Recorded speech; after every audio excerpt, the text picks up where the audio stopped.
जय गुरुदेव। जय गुरुदेव। सभी को जय प्रणाम। गुरुदेव। मैं परम वंदनीय सद्गुरुदेव डॉक्टर नारायण दत्त श्रीमाली जी के चरणों में कोटि कोटि वंदन करते हुए उनसे आशीर्वाद की कामना करती हूँ और उनसे प्रार्थना करती हूँ कि उनके आशीर्वाद का हाथ सबके सिर पर बना रहे। आज हमारे साथ मंजू जी मौजूद हैं, जो गुरु जी के पास बहुत समय तक उनके सानिध्य में रही हैं और सेवा कार्य में लगी रही हैं। तो मंजू जी, आपसे मैं पूछना चाहती हूँ कि आप सद्गुरुदेव तक कैसे पहुँची? संगीता जी, हम पहुंचे तो दोनों बहनें तो साथ ही पहुंचे थे 14 जनवरी। लेकिन उसके बाद गुरुजी ने जैसे मुझसे मिले और मुझसे बात की तो मेरे साथ तो बहुत भयानक तंत्र प्रयोग थे। हाँ, वो तो मुझे मालूम है, हम उसी चक्कर में पहुंचे थे। उन्हीं की उसी कारण से ही हम पहुंचे थे उनके पास। लेकिन और सच ये था कि उस टाइम फाइनेंशियल हालत बहुत डावाडोल थी। क्योंकि हमने 10 साल घर बैठ के ही खाया था। उसके बाद अब हम परेशान होने लगे थे। तो गुरुजी, मैं तो लक्ष्मी दीक्षा लेने भी गई थी। मैंने कहा था गुरुजी महालक्ष्मी दीक्षा देते हैं तो हम लेते हैं। लेकिन गुरुजी ने जाते ही मुझे कहा, बेटा मुझे लग रहा है आपके पति पर महामारण तंत्र प्रयोग है, क्या आपके पति आपके साथ आ सकते हैं? मैं कहा हाँ गुरुजी आ सकते हैं, क्यों नहीं आ सकते? बोले उनको लेकर आना, मैं उनसे एक बार मिलना चाहता हूँ। फिर हम दूसरी बार गए गुरुजी से मिलने। गुरुजी ने कहा था अभी तो मैं जा रहा हूँ, नेक्स्ट वीक में आप आना। फिर हम गए गुरुजी से मिलने तो गुरुजी ने कहा हाँ बेटा, आपके पति पर महामारण तंत्र प्रयोग है और मैं इनको, और आपके काम भी बांधे हुए हैं। तो सुन के घबरा गई होगी। हाँ, घबराहट तो होती ही है। ऐसा हमें पहले भी कुछ लोगों ने बताया था, क्योंकि परेशानी होती है तो आदमी 10 जगह बांधता है। तो उन्होंने कहा था कि आपके काम बांधे जा रहे हैं और बांध दिए गए हैं और ये इतना आसान नहीं है खुलना, मुश्किल काम है। ये कोई बहुत पहुंचे हुए लोग ही खोल सकते हैं। गुरुजी से ज्यादा पहुंचा हुआ कौन है? वो तो है ही है। लेकिन उस टाइम तो पहली बार मिले थे तो इतना नहीं पता था ये सब। लेकिन गुरुजी ने जैसे कहा और उन्होंने कहा कि बेटा मैं आपके पति को रक्षा कवच पहनाऊंगा, ये कम से कम 4 से 5 साल तक इनको पहनना पड़ेगा। अच्छा। तो मैंने कहा गुरुजी मेरे पास तो इस टाइम इतने पैसे भी नहीं है कि मैं रक्षा कवच बनवा सकूं। कितने का था रक्षा कवच? रक्षा कवच था 11,000 का। अच्छा, उसका न्यौछावर 11,000 था। गुरुजी ने कहा था ये बहुत मंत्र सिद्ध करके आपके पति के नाम से बनाना पड़ेगा। मैं कहा गुरुजी मेरे पास तो अभी इतने पैसे नहीं है। गुरुजी बोले कितने पैसे हैं? मैं कहा मैं तो महालक्ष्मी दीक्षा लेने की सोच रही थी, तो मेरे पास तो अभी सिर्फ 3,500 है।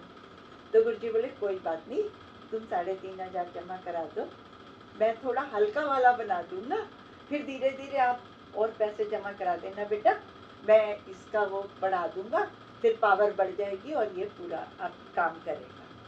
मैं कहा ठीक है। तो उन्होंने ऐसा ही किया और मैंने 3 बारी में उसकी फुल पावर करवाई।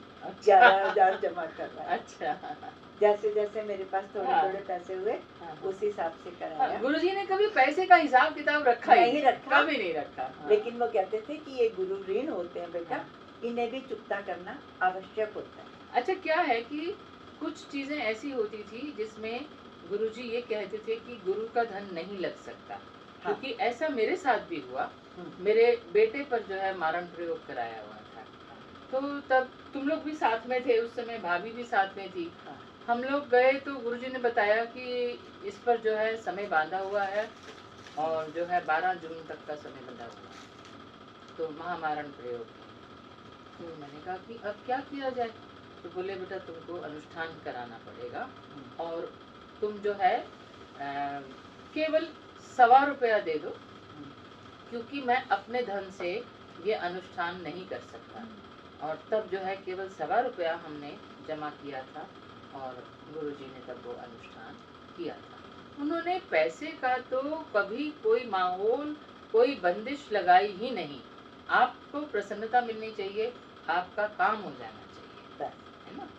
हम थोड़ी जानते हैं कि हमारे काम कितने बड़े बड़े हैं। हाँ। और हम बाहर कितना पैसा फूंक के भी वो काम नहीं करवा पाते, क्योंकि हमारे डैडी ने भी और हम लोगों ने भी बहुत बारी ये तंत्र प्रयोग खुलवाने की कोशिश भी की, बहुत पैसा भी लगाया, थोड़ा रिलीफ मिलता है, लेकिन दोबारा से फिर वही सब होता है। परमानेंट रिलीफ कहीं से भी नहीं मिलता। लेकिन गुरुजी के पास आने के बाद ये सब हुआ, सब कुछ ठीक भी हुआ। और मैं केवल देने के लिए ही पैदा हुआ हूँ। वेदना भी देता हूँ तो मैं दे रहा हूँ, विरह भी दूंगा तो मैं दूंगा, दुख भी दूंगा तो मैं दूंगा, सुख भी दूंगा तो मैं ही दूंगा, दूसरे को नहीं दूंगा। और बहुत देता हूँ, बहुत गिरा देता हूँ, बहुत तड़पाता हूँ, बहुत परेशान करता हूँ, आंखों में आंसू बहुत तेजी से साफ लाता हूँ। और तुम तिल मिलाते हो, तुम रोते हो, आंख में आंसू आते तो मुझे बड़ा सुख मिलता है। मगर एक बात ध्यान रखना कि दिया तो बेचारा जलता ही है, पतंगा तो अपनी जिंदगी बर्बाद कर देता है, बिल्कुल फना हो जाता है। तुम तो जल रहे हो, मैं फना हो रहा हूँ तुम्हारे पीछे, ये मामूली बात नहीं। लेकिन उसके साथ साथ ना आज भी ये है कि मेरे पति का काम तो उस ढंग से नहीं चला, वो इतना लेट हो चुका था काम कि गुरुजी ने कहा था एक समय के बाद हर चीज खुलनी आसान नहीं होती। और सबसे बड़ी बात थी कि उन्होंने पूरे परिवार को जीवन दान दिया और आज हम फिर खुशहाल हैं, सब कुछ सही है, कोई दिक्कत नहीं है। जबकि उस वक्त हमारी हालत ऐसी थी कि एक इस तरह की बात है कि एक बारी मुझे बहुत ज़्यादा 5,000 रुपये की ज़रूरत पड़ गई। बिजली का मीटर लगना था, हमारे पास 5,000 रुपये कम थे। तो मुझे, हालांकि मेरी आदत नहीं थी किसी से कुछ मांगने की या कहने की, और उस टाइम पर मुझे हर हाल में फरीदाबाद जाना पड़ा अपने मायके। आगे मम्मी डैडी घर ही नहीं थे, तो भाई भाभी थे, भाई से बात हुई, लेकिन मुझे कहने में बहुत शर्म आ रही थी क्योंकि मेरी आदत नहीं थी। बस में मैं जा रही थी तो मेरी आंखों में उस टाइम भी आंसू आ रहे थे कि मुझे मांगना पड़ेगा। लेकिन मैंने क्या देखा, बैठे बैठे साक्षात गुरुजी आके मेरे सामने खड़े हो गए और आशीर्वाद दिया। फिर मुझे बहुत तसल्ली हुई, मैं चली गई और वहाँ जाकर के खाना वाना खाया, सब किया, वापस आने लगी। भाई लिफाफे में 5,000 रुपये निकाल के लाया और लाके मेरे हाथ में दे दिया। ये होता है गुरु का आशीर्वाद। मांगने नहीं पड़े, मांगने ही नहीं पड़े, बस बात हुई और भाई ने आके 5,000 रुपये मेरे हाथ में दे दिए। इस चीज को भी मैं कभी नहीं भूलती कि ये गुरु कृपा होती है। मेरे गुरुजी साक्षात मुझे दर्शन दिए, मेरे पास खड़े। विश्वासघात जैसा शब्द मेरे जीवन में है ही नहीं। मझधार में छोड़ करके किनारे हट जाना मेरे जीवन में नहीं है। आपका अगर हाथ पकड़ा है तो बिल्कुल पार लगा करके ही खड़ा करूंगा आपको, इतना आप विश्वास रखें, ऐसा ही मैं आपको आशीर्वाद दे रहा हूं। ऐसे क्षण सभी के जीवन में आते हैं जब गुरु का सानिध्य बिल्कुल प्रत्यक्ष होकर सामने दिखाई देता है। इन पलों को कभी नहीं भूल सकते हम। लेकिन उसके लिए आवश्यकता है पूरी श्रद्धा की, पूरे समर्पण की। अगर समर्पण में कमी रह जाती है तो फिर हम ऐसे एक्सपीरियंसेस से, ऐसे अनुभवों से वंचित हो जाते हैं। तो पहली चीज़ यही है कि हम गुरु के प्रति पूरी तरह से समर्पित रहें।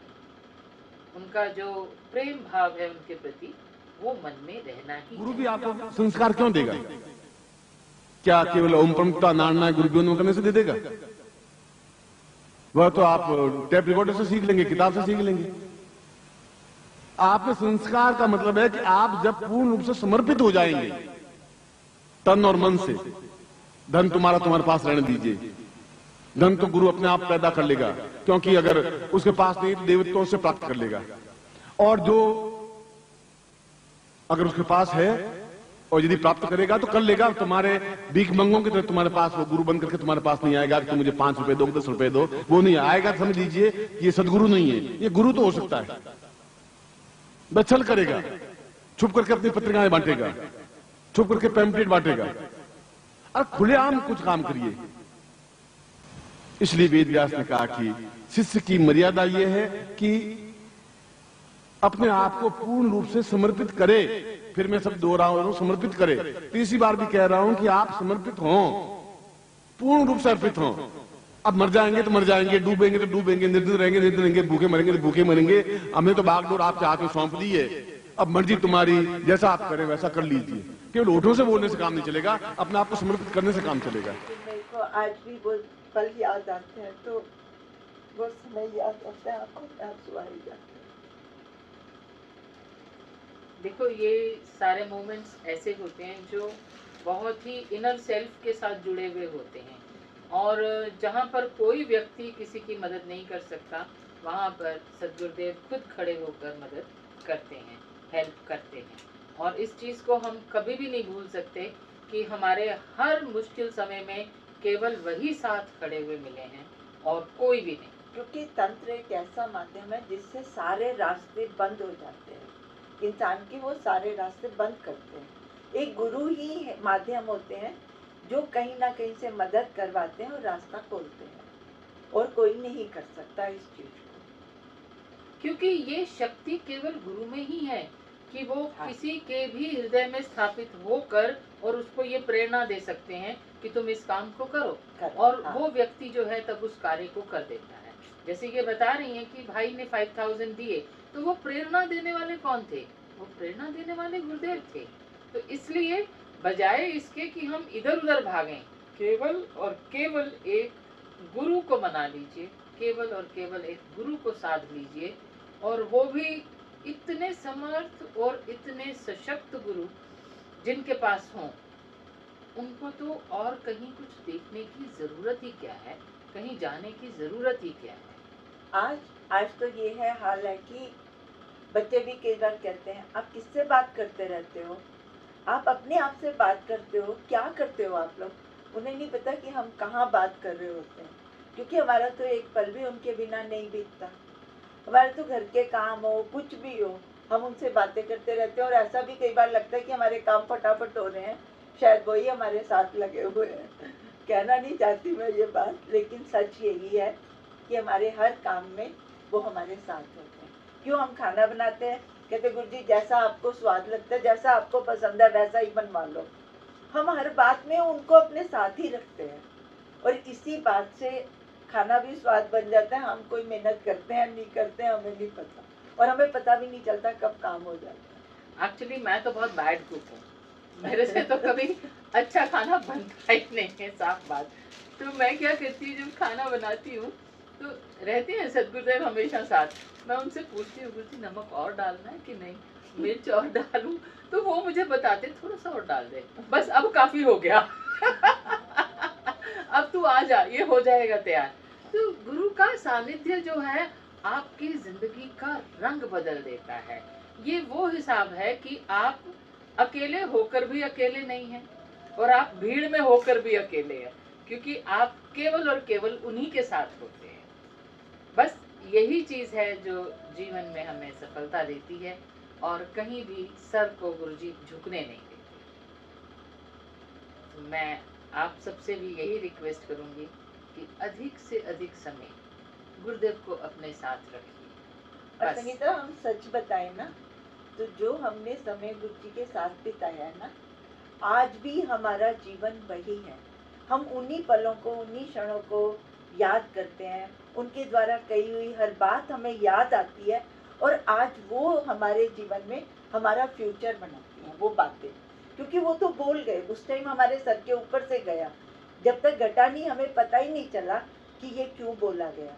लेकिन आज जब जब वो घटना घटती है और हमें याद आता है कि हाँ गुरुजी ने तो ये बात हमें बोली थी। एक बार मुझे सद्गुरुदेव ने कहा कि संगीता, गुरुजी तो कभी मजाक में भी निरर्थक बात नहीं कहते। हाँ, मुझसे भी कहा था। सत्य है, और ये सत्य है। चाहे हमें 10 साल बाद, 20 साल बाद समझ में आए कि उस समय सद्गुरुदेव ने ये बात क्यों कही थी, लेकिन उसकी सार्थकता हमें महसूस जरूर होती है, क्योंकि वो कभी फिजूल बोले ही नहीं। हाँ। शायद क्योंकि उन्होंने कहा कि वाणी जो है, ध्वनि जो है, कभी समाप्त होती ही नहीं, और ये फिजिक्स भी कहती है, साइंस भी कहती है कि साउंड कभी खत्म नहीं होती, हमेशा इस ब्रह्मांड में विचरण करती रहती है।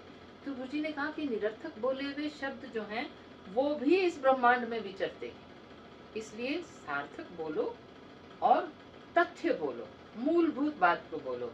बहुत दफातुला बोलते थे, लेकिन उस समय हमें लगता था गुरुजी मजाक कर रहे हैं, लेकिन नहीं, वो हर चीज सीरियस होती थी और वो कई सालों के बाद घटित हो जाती थी। और हमारे यहाँ पर भारतवर्ष में सबसे बड़ा दुर्भाग्य यह है कि जिंदा गुरु को समझा ही नहीं जा सकता, कोई नहीं समझता। उसको गालियां दी जा सकती है, उसको फटकारा जा सकता है। कृष्ण को गालियां दी, फटकारा, इतना उसका प्रताड़ित किया गया कि उसको वहां से मथुरा से भाग द्वारका में जाना पड़ा और रणछोड़ जैसा कलंक लगाना पड़ा, युद्ध से भागने वाला। राम को इतना प्रताड़ित किया गया कि 13 साल तक पत्नी के वियोग में जंगल में दर दर भटकना पड़ा। बुद्ध को इतना प्रताड़ित किया गया कि उसके कानों में कीलें ठोक दी गई। ईसा मसीह को इतना प्रताड़ित किया गया कि उसको सूली पर टांग दिया गया। सुकरात को इतना प्रताड़ित किया गया, उसको जबरदस्ती जय पिला दिया गया। शंकराचार्य को इतना प्रताड़ित किया गया, उसको कांच घोट करके पिला दिया गया। हम केवल जीवित गुरु को पहचान ही नहीं पाते और मरने के बाद उसकी पूजा करते रहते हैं, चित्र लगाते हैं, अगरबत्ती लगाते हैं, धूप लगाते हैं। कृष्ण जिंदा होते और धूप अगरबत्ती लगाते तो ये क्षण आते ही नहीं आपके। ये जो सदगुरुदेव ने कहा वो ब्रह्म वाक्य है। वो प्रवचन में कह रहे हैं या किसी शिष्य को इंडिविजुअली कह रहे हैं या ग्रुप में कह रहे हैं या वैसे ही बात करते हुए कह रहे हैं, लेकिन उनकी कोई बात मिथ्या है ही नहीं, कभी हो ही नहीं सकती। उन्होंने प्रत्यक्ष बैठे हुए भी कहा था कि बेटा बिना बात के तो मैं हंसता मुस्कुराता भी नहीं हूँ, कभी बोलता भी नहीं हूँ। कोई शब्द ऐसा नहीं होता जो बिना मतलब के बोले। कोई क्षण उन्होंने अपने जीवन का बर्बाद ही नहीं किया। अगर वो निरर्थक बोल रहे हैं तो उन क्षणों को वो बर्बाद कर रहे हैं। उन्होंने तो एक एक पल का इस्तेमाल किया है। एक आदमी अगर एक जीवन में 100 आदमियों के जितना कार्य करके जाता है तो आप सोच सकते हैं कि उसने समय को कैसे मैनेज किया होगा, उनका टाइम मैनेजमेंट क्या होगा। उसमें फालतू कुछ मिथ्या बोलने की तो कोई जगह ही नहीं रह जाती है। इसलिए उनकी जो कार्यशैली थी, समय का सदुपयोग और समय को मैनेज करना, टाइम मैनेजमेंट, वो सचमुच उनसे सीखने लायक है। और इसीलिए जो स्टाफ उनके साथ काम करता था वो लोग सब डिसिप्लिन है, सब समय को पकड़ के चलते हैं। उन्होंने बोला कि एक प्रवचन में भी बोला कि बरसात आने से पहले छाता लगाओगे तो कोई फायदा है, बरसात आने के बाद छाता लगाया तो क्या लगाया।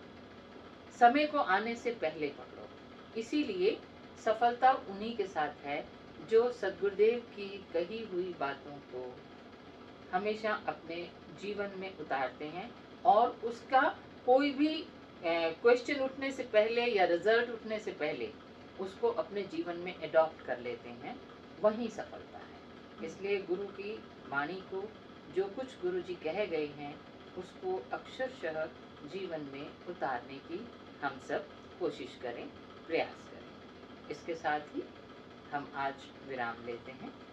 सभी को जय।